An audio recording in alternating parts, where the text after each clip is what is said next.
Alors là, je vous le dis tout de suite, je ne valide pas du tout. J'ai été voir le film La Guerre des Roses, version 2025, et j'ai été déçu. Je vous le dis franchement, j'ai été déçu. Le film de 1989, porté par le couple Kathleen Turner, Michael Douglas, était 1000 fois mieux. En plus, pour la culture cinématographique des spectateurs à cette époque-là, c'était le duo mythique dans la poursuite du diamant vert et le diamant du Nil.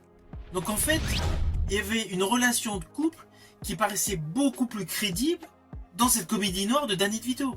Là, le remake, à part quelques textes qui ont été naturellement modernisés, que nous sommes totalement délocalisés par rapport au précédent film, cette nouvelle version n'apporte rien. Perso, je ne comprends absolument pas du tout pourquoi ils ont fait un remake de ce film La Guerre des Roses. Je n'en vois mais pas du tout l'intérêt. Si vous avez l'occasion de découvrir le film original, vous allez vous apercevoir tout simplement que ce film a beaucoup moins de mordant. Le film de 89 était une vraie comédie d'humour noir.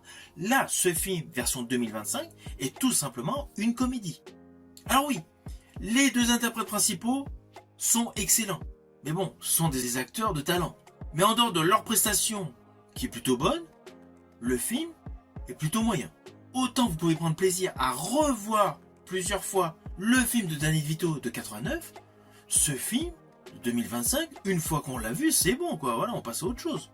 La satire du couple contemporain, ouais, qui joue essentiellement sur le conflit de la réussite sociale, oui, c'est une idée. Mais indéniablement, c'est 100 fois moins corrosif que le film de Danny DeVito. Naturellement, ce n'est pas du tout un film que je vous invite à découvrir. Je vous dis à bientôt pour une prochaine vidéo.